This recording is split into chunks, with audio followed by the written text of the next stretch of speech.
इस वक्त मुत्तहिदा अरब अमारात में 7, पाकिस्तान में 8, भारत में 8:30, बांग्लादेश में 9 और यहाँ लंदन की घड़ियों में सह पहर के 4 बजा चाहते हैं। पेश खिदमत है हालात हाजिरा का प्रोग्राम सैरबीन।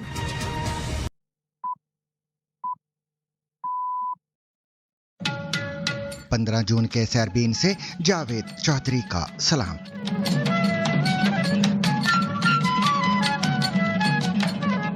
अमेरिका और ईरान के दरमियान अमन मुआहिदा तय पा गया है और फरीकैन ने लेबनान समेत तमाम महाजों पर फौजी कार्रवाइयों के खात्मे का ऐलान कर दिया है। पाकिस्तान के वजीर आज़म शहबाज शरीफ के मुताबिक अमेरिका और ईरान के दरमियान अमन मुआहिदे पर साइन करने की बाज़ाबिता तकरीब 19 जून को स्विट्ज़रलैंड में होगी। बाज़ाब्ता तकरीब इंशाअल्लाह जुमातुल मुबारक 19 जून को जनीवा में होगी और इस तकरीब की मेज़बानी अल्लाह के फजल व करम से पाकिस्तान की होगी।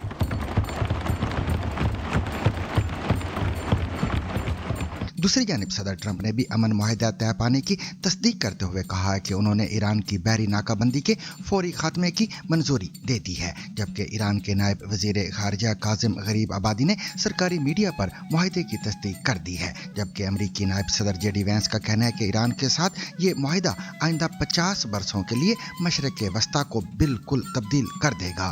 Now possibly to build to a new era of Middle East prosperity and success, where it's not a region of the world where the United States has to worry about so much, but where frankly we can generate a lot of prosperity for the American people out of that region.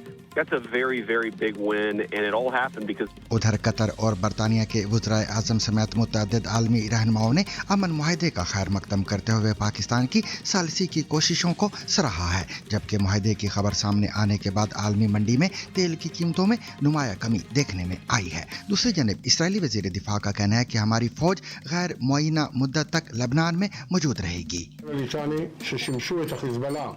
Australia के वजीर आजम का पाकिस्तान से 9 साला हानिया की हलाकत की तहकीकात का मुतालबा। जानिए चकवाल में पाकिस्तानी नियाद ऑस्ट्रेलवी लड़की की हलाकत किन हालात में हुई। सीसीडी के अफसर को नजर नहीं आया और इसने अपनी गलत जजमेंट के ऊपर बेतहाशा जो फोर्स का इस्तेमाल है वो किया और उसके फोर्स के इस्तेमाल की वजह से एक नन्ही खूबसूरत जिंदगी से हम महरूम हुए हैं। ये भी जानिए कि पाकिस्तान की हुकूमत डिजिटल प्लेटफॉर्म से होने वाली आमदन पर टैक्स कैसे इकट्ठा करेगी।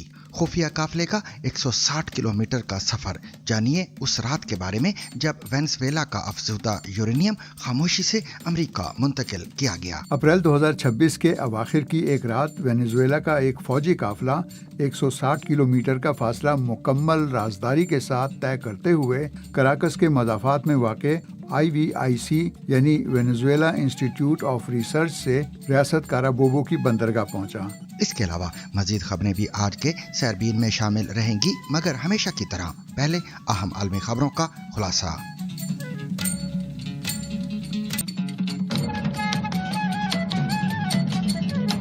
ईरान के साथ मुआहिदे के ऐलान ने सदर डोनाल्ड ट्रंप को एक निहायत खुश आइंद सालगिरह का तोहफा फराम किया, अगरचे ये खासी गैर यकीनी सूरत हाल में लिपटा हुआ है। मुआहिदे का ऐलान करते हुए अपनी सोशल मीडिया पोस्ट में अमरीकी सदर ने कहा कि आबनाए हुर्मुज़ तिजारती जहाज रानी के लिए खुली होगी और अमरीका अपनी बहरी नाकाबंदी ख़त्म करेगा। उन्होंने मुआहिदे के बाद तेल की आज़ादाना नकलो हमल का जिक्र करते हुए लिखा कि तेल को बहने दो। वाज़ेह रहे कि इतवार और पीर की दरमियानी शब पाकिस्तान के वज़ीर आज़म शहबाज शरीफ ने ऐलान किया था कि तवील मुज़ाकरात के बाद अमरीका और ईरान के दरमियान अमन मुआहिदा तय पा गया है और फरीकैन ने लेबनान समेत तमाम महाजों पर फौजी कार्रवाइयों के खात्मे का ऐलान किया है। उनका मजीद कहना था कि इस अमन मुआहिदे पर दस्तखत की बाज़ाब्ता तकरीब 19 जून बरोज़ जुमा को स्विट्ज़रलैंड में मुनक्कद होगी। जनाब स्पीकर, इस तारीखी मुआहिदे की बाज़ाब्ता तकरीब इंशाअल्लाह जुमातुल मुबारक 19 जून को जनीवा में होगी और इस तकरीब की मेज़बानी अल्लाह के फजल व करम से पाकिस्तान की होगी।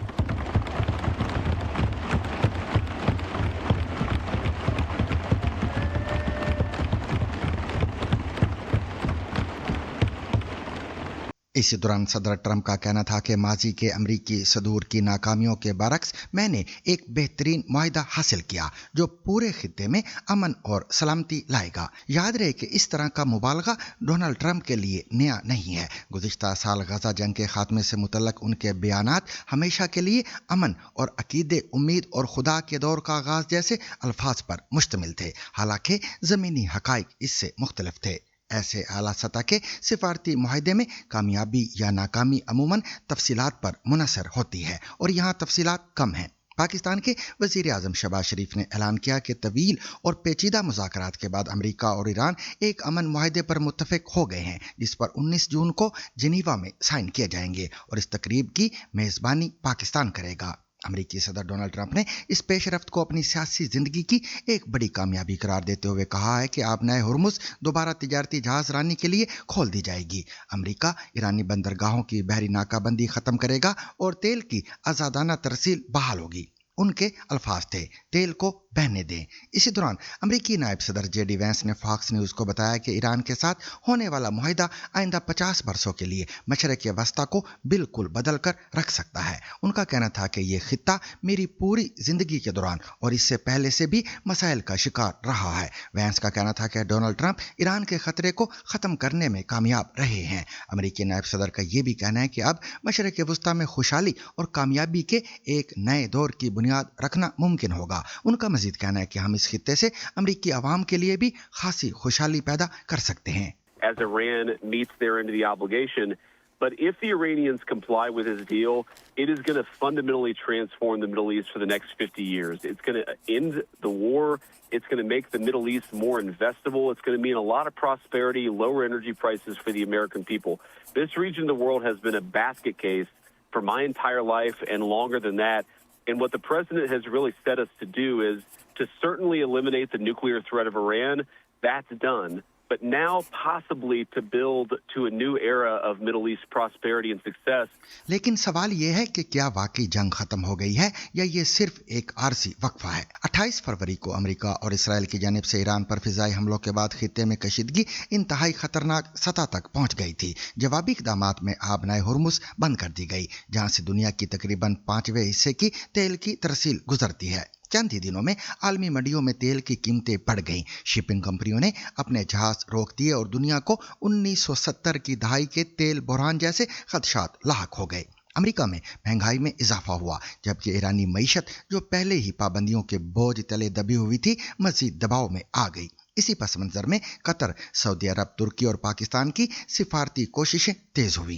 ईरान के नायब वजीर खारजा कासिम गरीब आबादी के मुताबिक मुआहदे का मसवदा तैयार करने के लिए तेहरान में तकरीबन 14 से 15 घंटे तक मुसलसल मुज़ाकरात होते रहे। कतरी सालिसों ने दोनों ममालिक के दरमियान पैगामात का तबादला किया, जबकि ईरानी वफ्द ने मुतअद्दिद तरामीम पेश की, जिन्हें बिलाखिर कबूल कर लिया गया। इन मुज़ाकरात का नतीजा एक ऐसी मफाहमती यादाश्त की सूरत में सामने आया जिसे फिलहाल मुस्तकिल अमन नहीं बल्कि एक अबूरी समझौता करार दिया जा रहा है। अब तक सामने आने वाली मालूमात के मुताबिक इस समझौते में मौजूदा जंग बंदी में मजीद 60 दिन की तोसी, अमरीकी बहरी नाकाबंदी का खात्मा, आबनाए हुर्मुज़ को खुला रखने की ईरान की यकीन दहानी, जोहरी प्रोग्राम से मुतल्लक मजीद मुज़ाकरात, खित्ते में कशीदगी कम करने के इक़दामात, लेबनान समेत मुतअद्दिद महाज़ों पर फौजी कार्रवाइयों का खात्मा शामिल हैं। ताहम अहम सवालात अब भी जवाब तलब हैं। वाशिंगटन चाहता है कि ईरान कम अज़ कम अगले 20 सालों तक यूरेनियम की अफजूदगी महदूद करे और इसकी बैनुल-अक़वामी निगरानी कबूल करे। दूसरी जानिब ईरान की अव्वलीन तरजीह मुआशी पाबंदियों का खात्मा और अरबों डॉलर के मुंजमद असासों तक रसाई है। ये वही नुकात हैं जो गुज़िश्ता 2 दहाइयों से हर मुज़ाकराती अमल में सबसे बड़ी रुकावट रहे हैं। ईरान की सुप्रीम नेशनल सिक्योरिटी काउंसिल पहले ही वाज़ेह कर चुकी है कि हतमी मुज़ाकरात उस वक्त तक आगे नहीं बढ़ेंगे जब तक अमेरिका अपने वादों पर अमली इक़दामात नहीं करता। यह मुआहिदा एक ऐसे वक्त में सामने आया है जब सदर डोनाल्ड ट्रंप को अंदरूने मुल्क शदीद सियासी दबाव का सामना है। हालिया सर्वेस के मुताबिक अमरीकी आवाम की अक्सरियत उनकी मुआशी पॉलिसियों से मुतमईन नहीं। महंगाई, ईंधन की कीमतों और रोज़मर्रा अखराजात में इजाफे ने वाइट हाउस के लिए मुश्किलात पैदा कर रखी थी। ऐसे में अगर तेल की कीमतें कम होती हैं और अमरीकी सार्फिन को फौरी रिलीफ मिलता है तो ये नवंबर के वस्त मुद्दती इंतखाबात से कबल ट्रंप के लिए एक अहम सियासी कामयाबी साबित हो सकती है। معاہدے کی خبر سامنے آتے ہی عالمی منڈیوں میں تیل کی قیمتوں میں نمایاں کمی دیکھی گئی۔ برنٹ کروڈ تقریباً 4% گر کر $84 فی بیرل کے قریب آ گیا، جبکہ امریکی خام تیل بھی $81 فی بیرل تک نیچے آ گیا۔ پاکستان سٹاک ایکسچینج میں بھی سرمایہ کاروں نے اس خبر کا خیر مقدم کیا کہ SE 100 انڈیکس میں ایک موقع پر 4500 پوائنٹ تک اضافہ دیکھا گیا اور مارکیٹ نئی بلند ترین سطح پر پہنچ گئی۔ تجزیہ کاروں کا کہنا ہے کہ عالمی تیل کی قیمتوں میں کمی پاکستان جیسے درآمدی ممالک کے لیے ایک مثبت اشارہ ہے، اور ایک اہم سوال یہ بھی ہے کہ کیا آبنائے ہرمز فوری طور پر بحال ہو جائے گی؟ اس سوال کا جواب ماہرین نفی میں دیتے ہیں۔ اگرچہ سیاسی معاہدہ ہو چکا ہے، لیکن زمینی حقائق مختلف ہیں۔ بحری راستوں کی مکمل بحالی، بارودی سرنگوں کی صفائی، پھنسے ہوئے آئل ٹینکرز کی نقل و حرکت اور تیل کی پیداوار کو معمول پر لانے میں کئی ہفتے بلکہ بعض اندازوں کے مطابق کئی ماہ لگ سکتے ہیں۔ متحدہ عرب امارات کی سرکاری آئل کمپنی کے مطابق مکمل بحالی اگلے سال کی پہلی یا دوسری سہ ماہی تک بھی مؤخر ہو سکتی ہے، لیکن اس پورے تنازع کا ایک اہم کردار اسرائیل بھی ہے۔ امریکی صدر ڈونلڈ ٹرمپ نے خود اعتراف کیا ہے کہ وہ اسرائیلی وزیر اعظم کی بعض حالیہ فوجی کارروائیوں سے ناخوش ہیں، کیونکہ ان سے امن عمل متاثر ہو سکتا ہے۔ اگر اسرائیل لبنان یا کسی اور محاذ پر دوبارہ بڑے پیمانے پر فوجی کارروائیاں شروع کرتا ہے تو ایران دوبارہ سخت رد عمل دے سکتا ہے۔ ایسی صورت میں آبنائے ہرمز کی بندش اور عالمی توانائی بحران کا خطرہ دوبارہ پیدا ہو سکتا ہے۔ تاہم پاکستان کے وزیر اعظم شہباز شریف نے اس معاہدے کو صرف امریکہ اور ایران کے درمیان مفاہمت نہیں بلکہ سفارتکاری کی کامیابی قرار دیا ہے۔ انہوں نے قطر، سعودی عرب، ترکی اور دیگر شراکت دار ممالک کا خصوصی شکریہ ادا کیا اور کہا کہ دنیا نے امن کی جانب ایک تاریخی قدم اٹھایا ہے۔ 3 ماہ 16 دن کی بے پناہ آزمائشوں کے بعد الحمدللہ ایران، امریکہ نے لبنان سے سمیت تمام محاذوں پر فوجی کارروائی کے فوری اور مستقل خاتمے کا اعلان کر دیا ہے۔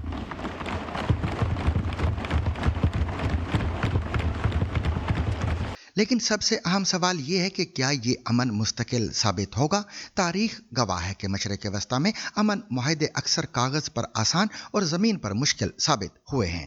ابھی بہت سی تفصیلات طے ہونا باقی ہیں۔ جوہری پروگرام، پابندیوں کا خاتمہ، علاقائی مسلح گروہوں کا مستقبل، اسرائیل کے تحفظات اور باہمی اعتماد کی کمی ایسے عوامل ہیں جو کسی بھی وقت اس عمل کو متاثر کر سکتے ہیں۔ تاہم ایک حقیقت سے انکار ممکن نہیں کہ دنیا ایک ایسے مرحلے پر پہنچ چکی تھی جہاں جنگ کا تسلسل نہ امریکہ کے مفاد میں تھا، نہ ایران کے اور نہ ہی عالمی معیشت کے۔ اسی لیے بہت سے مبصرین اس معاہدے کو مستقل امن نہیں بلکہ ایک ضروری وقفہ قرار دے رہے ہیں۔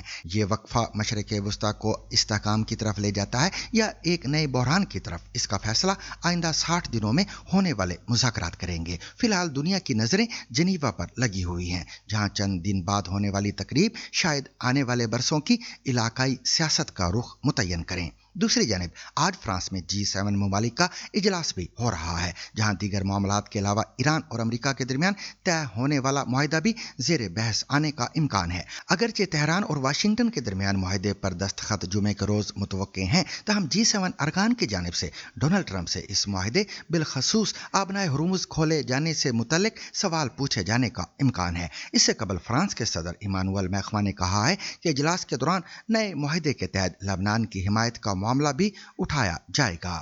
اس بارے میں مزید تفصیل رباب بطول سے۔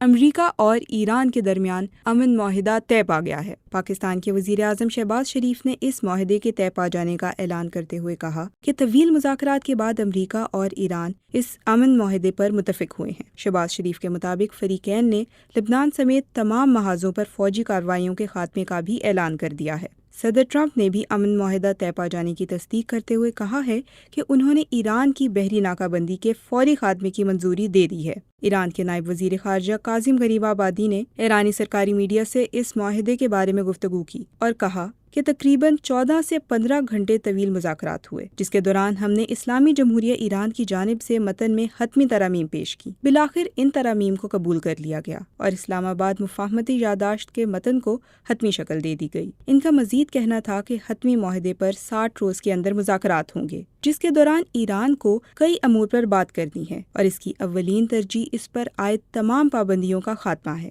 اس معاہدے کی بنیاد اس کشیدہ صورتحال پر ہے جو امریکہ اور ایران کے بیچ اس وقت پیدا ہوئی جب دونوں ممالک کے درمیان بحری اور فضائی حملے شروع ہوئے۔ آبنائے ہرمز میں کشیدگی بڑھی اور خطے میں ایک محدود مگر خطرناک سمندری جنگ کی کیفیت پیدا ہو گئی۔ اس معاہدے تک پہنچنے میں فریقین کو کئی مراحل سے گزرنا پڑا۔ پیس ٹاکس کے عمل کا آغاز اس سال اپریل میں پاکستان میں ہوا۔ مذاکرات کے پہلے دور میں امریکہ اور ایران کے وفود کے درمیان بات چیت ہوئی اور امریکی نائب صدر جے ڈی وینس بھی اس عمل کا حصہ رہے، لیکن یہ پہلا راؤنڈ کسی نتیجے پر نہیں پہنچ سکا۔ پاکستان نے اس کے بعد ایک بار پھر ثالث بننے کی پیشکش کی، جس کے بعد اسلام آباد میں سیکنڈ راؤنڈ آف ڈائیلاگز کی تیاریاں بھی کی گئیں، مگر اس بار دونوں فریق مذاکرات کے لیے نہیں آئے۔ بڑھتی ہوئی کشیدگی اور اعتماد کے فقدان کو اس کی بڑی وجہ قرار دیا گیا۔ بعد ازاں مختلف ممالک نے سفارتی کوششیں تیز کر دیں۔ قطر، مصر، سعودی عرب اور ترکی نے بھی اس عمل میں کردار ادا کیا تاکہ دونوں فریق دوبارہ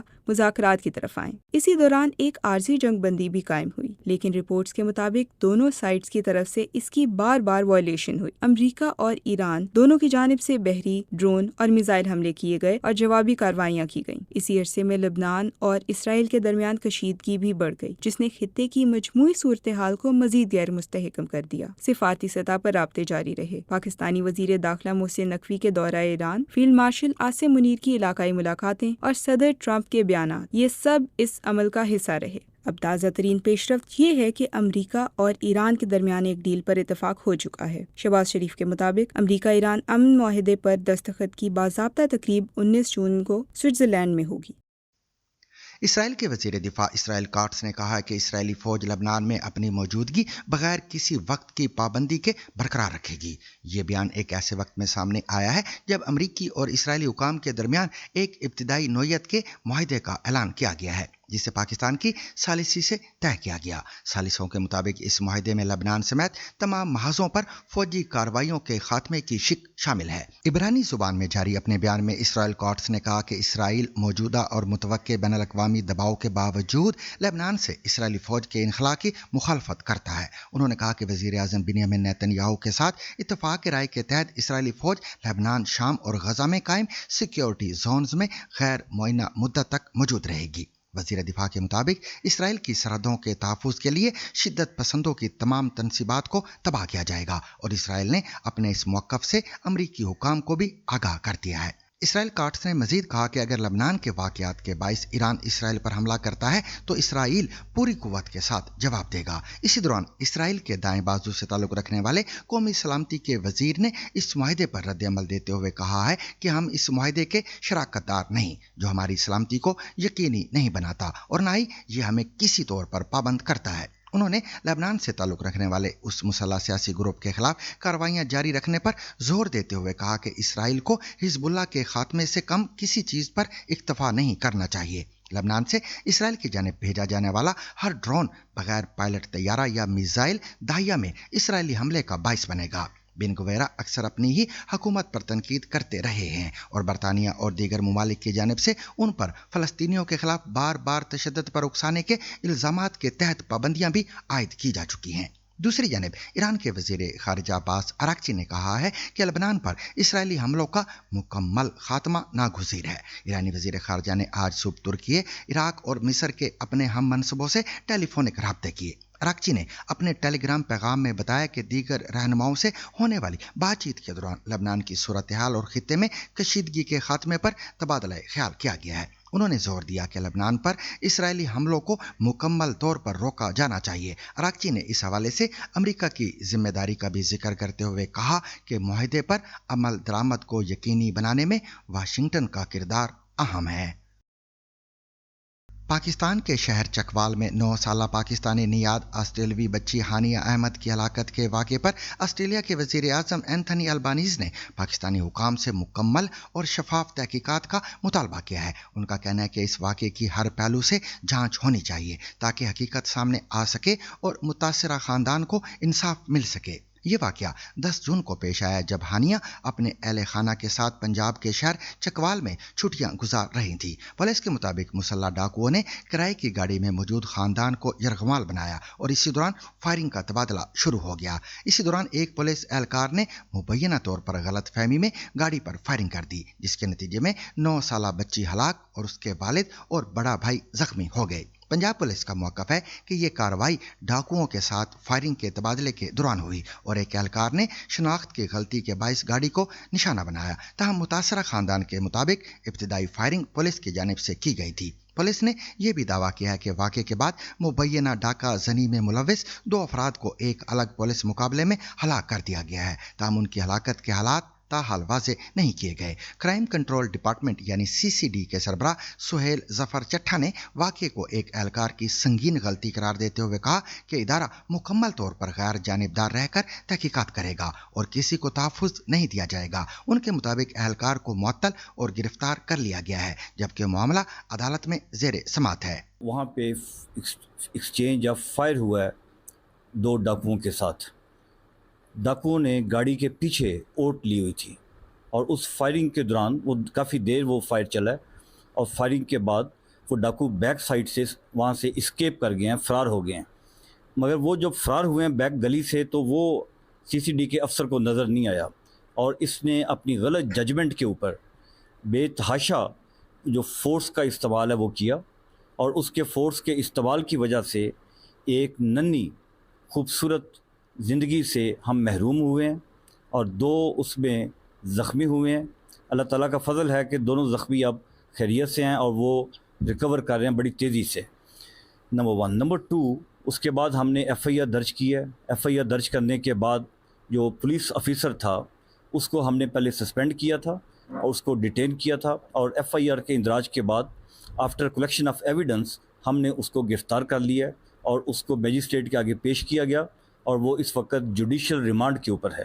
दूसरी जानिब अदालत ने गिरफ्तार एहलकार को जुडिशल रिमांड पर जेल भेज दिया है जबकि तफ्तीशी हुकाम ने सरकारी असला, गोलियां और CCTV शवाहिद फ्रांसिक के लिए भिजवा दिए हैं। इब्तिदाई FIR में CCD एहलकार का जिक्र शामिल नहीं था, तहम बाद में ज़िमनी चलान में इसे नामजद किया गया। पुलिस हुकाम के मुताबिक ये तरामीम मुतासरा खानदान के बयान के बाद की गई। हानिया का ताल्लुक एक ऐसे खानदान से था जो ऑस्ट्रेलिया में मुकीम है। उनके वालिद एक सिविल इंजीनियर और वालिदा डॉक्टर हैं। खानदान कुछ अरसे के लिए पाकिस्तान आया हुआ था और वाक़े से कबल रिश्तेदारों से मुलाकात के बाद वापसी पर यह हादसा पेश आया। उधर ऑस्ट्रेलिया में भी इस वाक़े ने गहरा सदमा पैदा किया है। हानिया के स्कूल के प्रिंसिपल के मुताबिक वो एक खुश मिजाज, मिलनसार और बाअदब बच्ची थी और इसकी अचानक मौत ने पूरी कम्युनिटी को अफसरदा कर दिया है। We are in a state of shock and disbelief.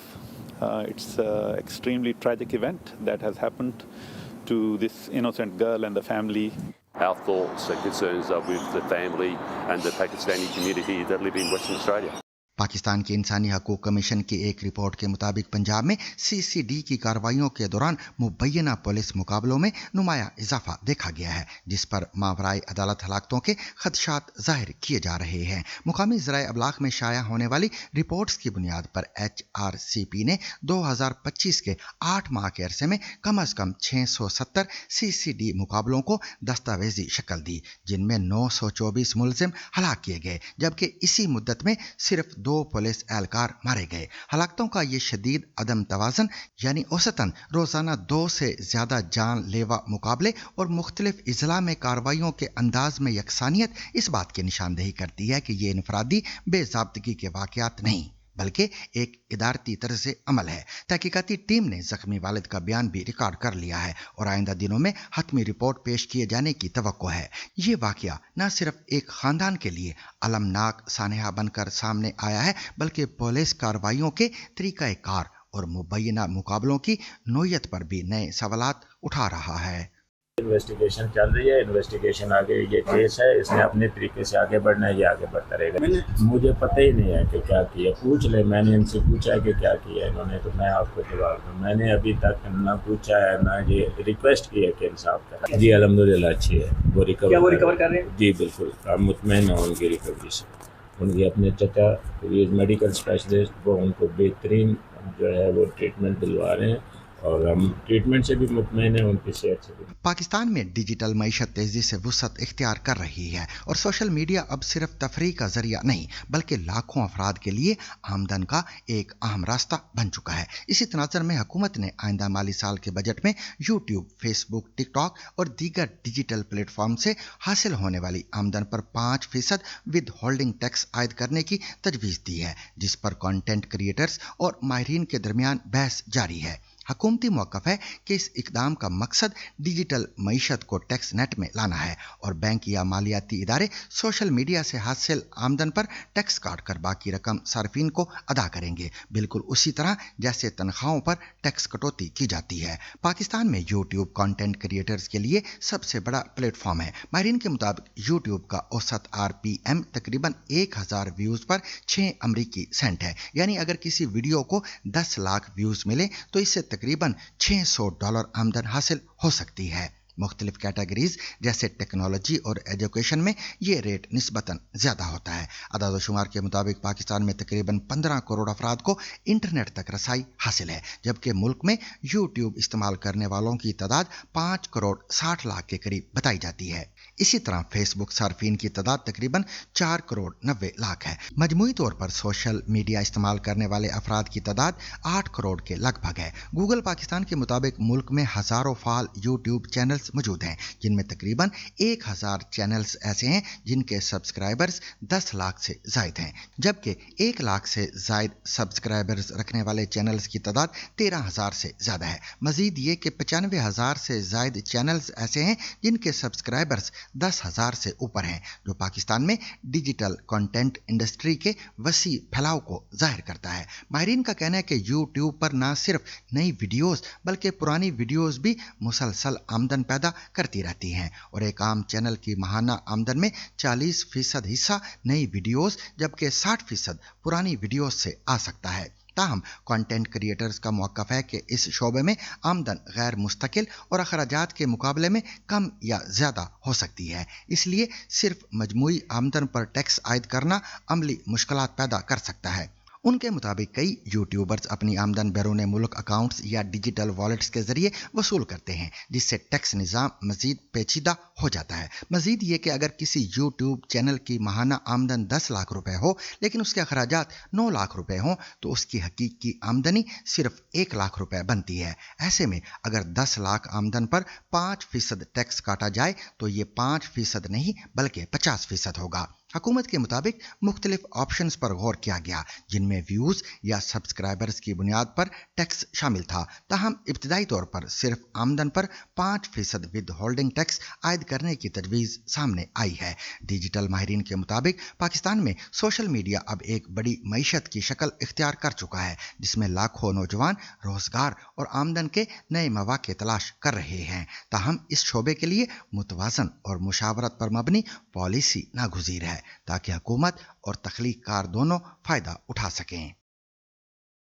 اور اب سنیے لکھنؤ کے ایک ایسے خطاط کی کہانی جنہوں نے لفظ بسم اللہ کو ہزاروں منفرد انداز میں لکھ کر عالمی ریکارڈ قائم کیا اور دعویٰ کرتے ہیں کہ ان کا کوئی بھی ڈیزائن دوسرے سے مشابہ نہیں. لیکن کمپیوٹر فونٹس اور ڈیجیٹل ڈیزائن کے دور میں یہ فن اب آہستہ آہستہ پس منظر میں چلا گیا. نائلہ خواجہ کی اس رپورٹ میں دیکھیے ایک ایسے فنکار کی داستان جو 85 برس کی عمر میں بھی بدلتے وقت کے باوجود قلم اور سیاہی کا رشتہ ٹوٹنے نہیں دینا چاہتے. خطاطی یا کیلیگرافی، اس قدیم ہنر میں الفاظ صرف لکھے نہیں جاتے بلکہ انہیں تراشا اور سنوارا جاتا ہے، ایک زندگی دی جاتی ہے. لیکن اب یہ ہنر تیزی سے ختم ہوتا جا رہا ہے. پرانے لکھنؤ کی ان تنگ گلیوں میں اس فن سے خاموش عقیدت کا ایک عظیم خزانہ موجود ہے. پیشے کے اعتبار سے آرکیٹیکٹ ہاشم اختر نقوی نے اپنی پوری زندگی خطاطی کی حدود کو توڑنے میں گزاری ہے. उन्होंने मुकद्दस कलमा बिस्मिल्लाह 6000 से ज्यादा बार लिखा है और उनके कोई भी दो डिजाइन एक जैसे नहीं हैं। अब लोग मुझसे अक्सर पूछते भी कि आपको कैसे याद रहता है कि ये डिजाइन आपने नहीं लिखा या लिख चुके हैं। तो मैं उनसे यही कहता हूँ भाई कोई आदमी चेक तो कर नहीं सकता कि 6000 बिस्मिल्लाह निकाले और एक को चेक करे, तो जिसका नाम लिखता हूँ वही उसमें मेरी मदद करता है, इसीलिए मुझको दोबारा तक कोई डिज़ाइन रिपीट नहीं हुआ। जैसे ये बिस्म है, ये अल्लाह है, या रहमान या रहीम, ये बिस्म है, ये अल्लाह या रहमान रहीम। बहुत ही मुख्तलिफ तरीके से लिखा है, क्योंकि अरबिक पढ़ना मैं भी जानती हूँ, लेकिन इतना डिफरेंट तरीका मुझे भी नहीं आता समझ में। सारी डिज़ाइन एग्जिबिट नहीं कर पाया हूँ कहीं भी, इतनी जगह ही नहीं होती। असल हमने ये महसूस किया है कि अगर मैं यूँ आम तौर से कोई मुझसे पूछे कि क्या पूछे तो मैं अगर बताऊँ उसे तो उसका कोई इम्प्रेशन नहीं पड़ता है कोई ख़ास, लेकिन वही आदमी अगर एग्जीबिशन चला जाता है तो वो बिल्कुल एकदम शजदर हो जाता है। हिंदुस्तान में खताती की रिवायत 1000 साल से भी पुरानी है। फारसी और अरबी रिवायतों से गुजरती और संवरती हुई ये हिंदुस्तान पहुंची, जहां मकामी फनकारों ने एक मुनफरिद अंदाज में इसे पेश करना शुरू किया, जो नस्तालीक कहलाया।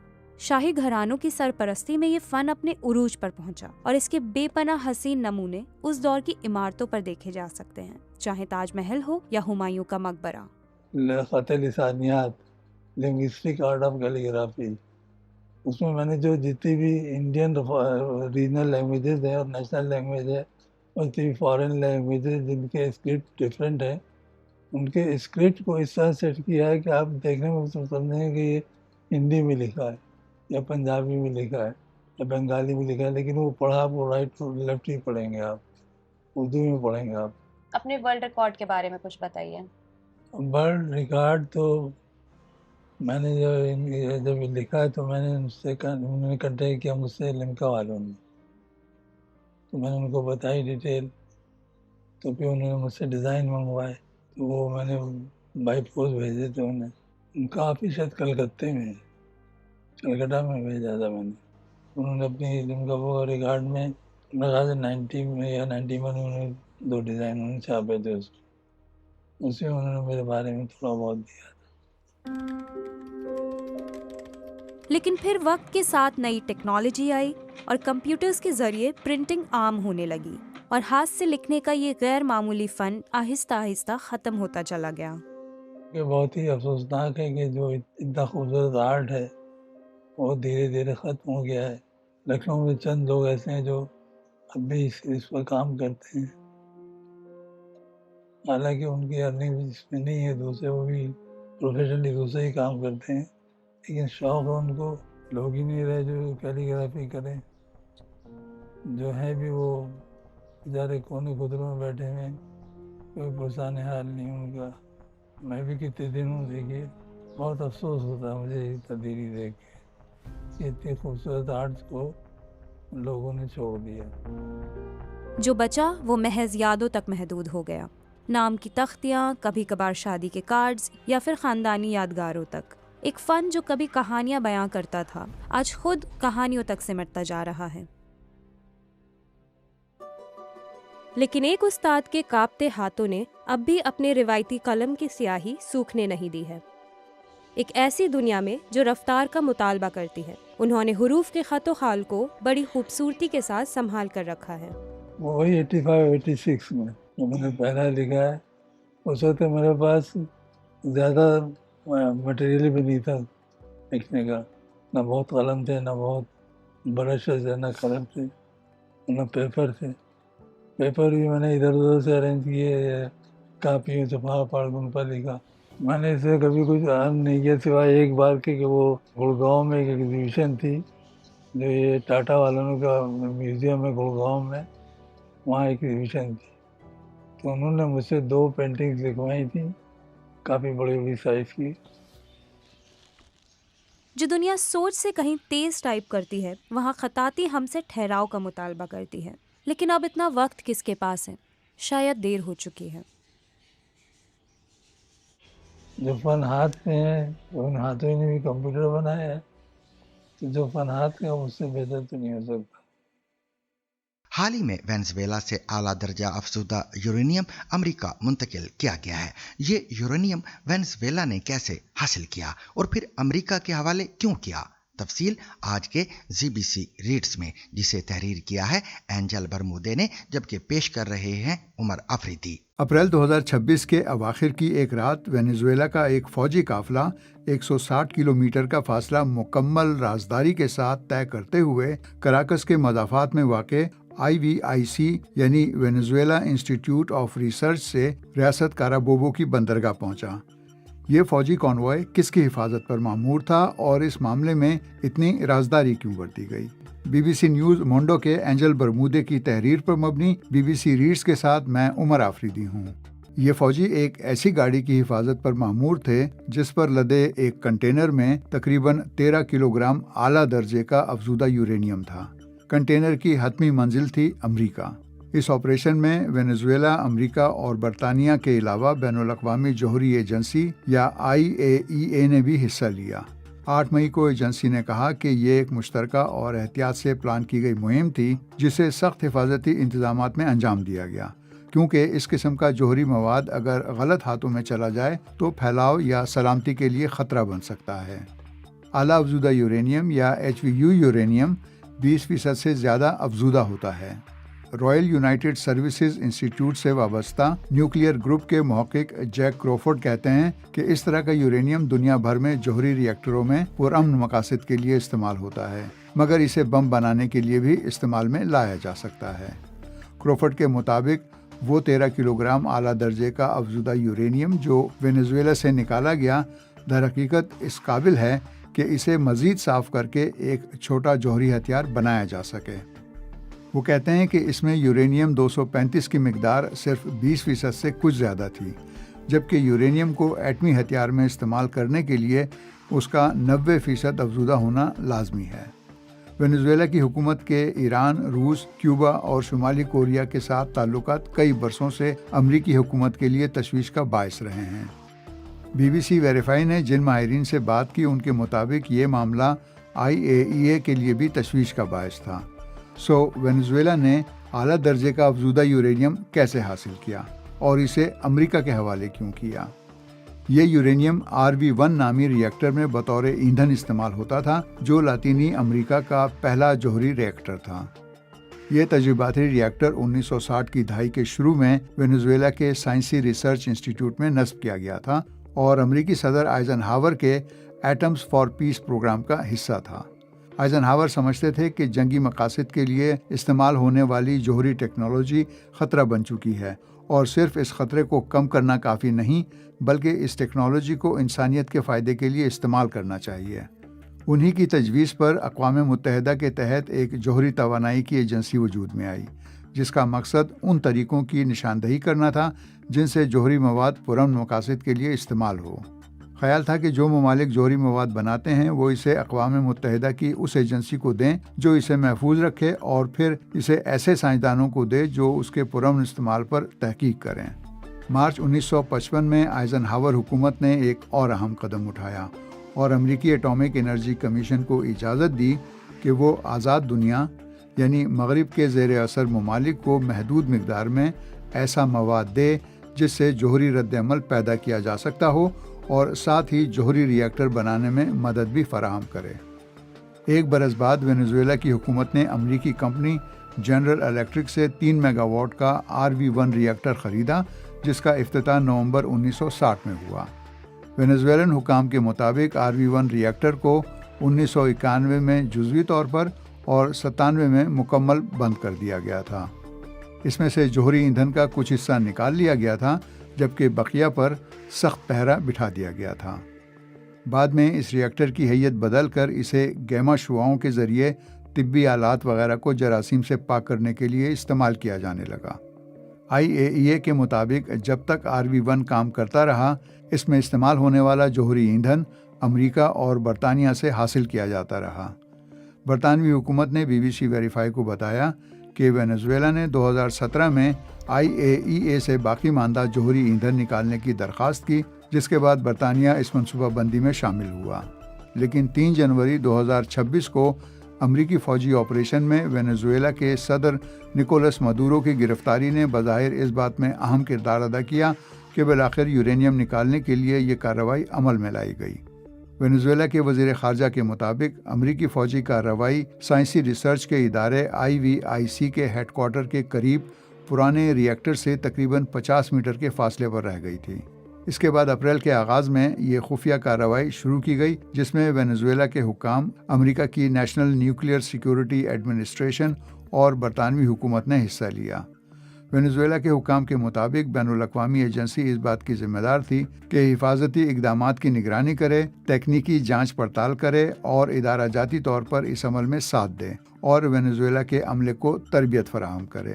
برطانوی حکام کے ذمہ تھا کہ افزودہ یورینیم کو وینزویلا سے امریکی ریاست جنوبی کیرولائنا میں واقع جوہری مرکز تک منتقل کریں۔ امریکی حکام کے مطابق برطانیہ کی نیوکلیئر ڈی کمیشننگ اتھارٹی کے فراہم کردہ کارگو شپ کے ذریعے یہ یورینیم وینزویلا سے باہر لے جایا گیا۔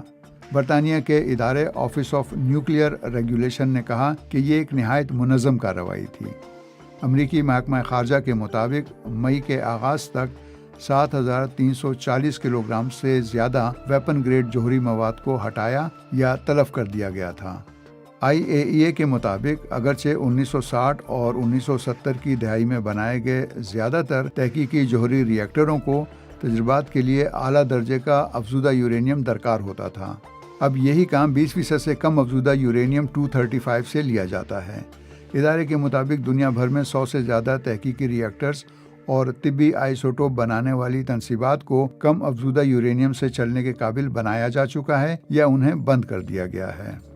اس کے نتیجے میں تقریباً 7000 کلو گرام اعلیٰ درجے کا افزودہ یورینیم واپس لیا جا چکا ہے، جس میں اب وینزویلا سے نکالا گیا یورینیم بھی شامل ہو گیا ہے۔ اور سامعین، اس کے ساتھ ہی آج کا سیربین بھی اپنے اختتام کو پہنچا۔ مجھے اور میری پوری ٹیم کو کل تک کے لیے اجازت دیجیے، لیکن اجازت لینے سے پہلے اب تک کی خاص خبریں۔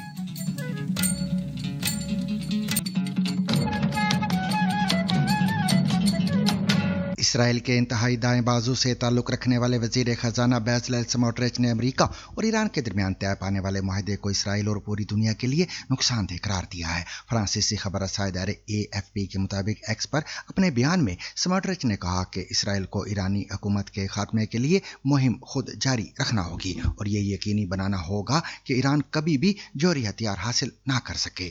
فرانسیسی صدر ایمانوئل میخواں نے کہا ہے کہ ایران کے افزودہ یورینیم کے ذخائر کو غیر مؤثر بنایا جانا چاہیے اور انہیں بین الاقوامی جوہری توانائی ایجنسی کی نگرانی میں رکھا جانا چاہیے۔ امریکہ اور ایران کے درمیان طے پانے والے معاہدے کے اعلان کے بعد میکرون نے کہا کہ ہم اس بات کو یقینی بنائیں گے کہ باقی ماندہ افزودہ یورینیم کے ذخائر کو مناسب طریقے سے غیر مؤثر بنایا جائے۔ انہوں نے کہا کہ حساس مواد کو یا تو ایران سے باہر منتقل کیا جائے گا یا اسے کمزور کیا جائے گا یا پھر اسے مکمل طور پر بین الاقوامی جوہری توانائی ایجنسی کی نگرانی میں رکھا جائے گا۔ خبر رساں ادارے رویٹر سے گفتگو کرتے ہوئے حزب اللہ کے ایک اہلکار نے کہا ہے کہ ایران اور امریکہ کے درمیان معاہدے کے اعلان کے بعد گروپ کی جانب سے کوئی پرتشدد کارروائی نہیں کی گئی۔ اہلکار کے مطابق حزب اللہ کا جنگ بندی سے متعلق موقف اس بات سے مشروط ہے کہ اسرائیل بھی اس پر مکمل عمل کرے۔